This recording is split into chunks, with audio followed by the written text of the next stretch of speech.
जय श्री राम, जय माता दी। चलिए दोस्तों, आज एक इस विषय पर वीडियो लेकर आए हैं कि जो बच्चे अपने माँ बाप की कदर नहीं करते, उनका कहना नहीं मानते, उल्टा उनका तिरस्कार करते हैं। जो बच्चे अपने माँ बाप की मनोदशा नहीं समझते हैं, वो कितनी तकलीफ़ें भोग रहे हैं, उनके व्यवहार से बाप को कितनी परेशानी का सामना करना होता है, कितनी तकलीफ़ होती है, इस विषय में आजकल के बच्चे बिल्कुल नहीं सोचते। उनको लगता है कि अगर उसके बारे में कुछ भी कहते हैं तो उनको गलत लगता है, जबकि ऐसा नहीं है ना। हर फैसला गलत नहीं होता पिता का, भले ही उनकी बातें थोड़ी कड़वी लगे आपको चुभे, लेकिन वो आपके भले के लिए ही कहते हैं। ऐसा नहीं है कि वो हर बात बिना सोचे समझे करते होंगे। इसलिए अपने माँ बाप की बातों का कभी भी बुरा मत मानो। जो भी वो बोलते हैं तो सोच समझ कर बोलते हैं, उनका अनुभव होता है ना। आप ये समझो कि आपका बूढ़ा बाप खामोश हो गया तो उनकी मनोदशा समझो आप, ऐसा है ना। बल्कि वो ज़िंदगी के कई दर्द अपने अंदर छुपाए बैठे। जिस इंसान की आवाज़ कभी पहले गूंजती थी, वो आज अकेला कोने में बैठा है, कुछ नहीं बोल रहा, सब कुछ बर्दाश्त कर रहा है ना। इस उम्मीद में कि शायद मेरी संतान, तो आप इन चीज़ों को समझो। जो आपके सामने स्टिकर आ रहे हैं, संदेश आ रहे हैं, आप इनको पढ़ो कि उनकी एक पिता की असल में भावना क्या होती है ना। ऐसा नहीं है कि पिता चुपचाप बैठा तो वो कुछ जानता नहीं है या समझता नहीं है, सब कुछ अनुभव करता है, पीड़ा को भी बर्दाश्त कर रहा है। क्यों? क्योंकि अपने बच्चों की खुशी के लिए वो हर परिस्थिति में आपके साथ खड़ा रहता है। कौन? आपका बाप, आपका पिता।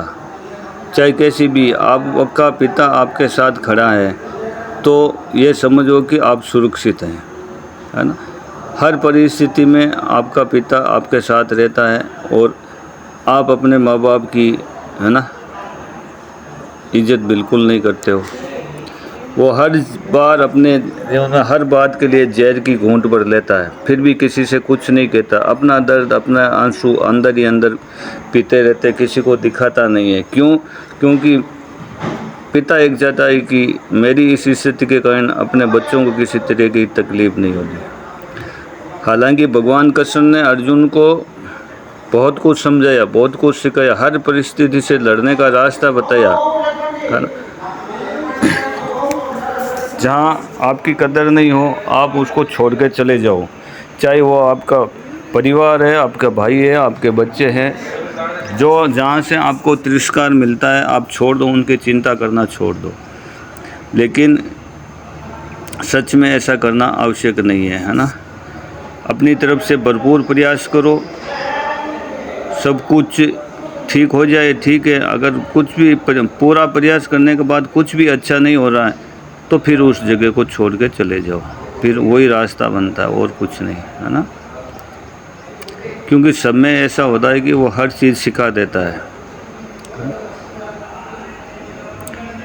आजकल की संतानों को हर बात में उनके पिता ही गलत नज़र आते हैं। वो सोचते हैं कि हम ज़्यादा समझदार हैं, लेकिन सच्चाई कुछ और होती है। इसलिए बच्चों, ध्यान रखो, अपने माँ बाप की कदर करो और जहाँ तक हो सके उनका मान सम्मान करो। जो वो कहते हैं आपके भले के लिए कहते हैं। ऐसा नहीं है कि वो अपनी मन मर्जी से या आपको तकलीफ़ पहुँचाने के लिए कुछ कहते हैं। खुश रहो। जय श्री राम।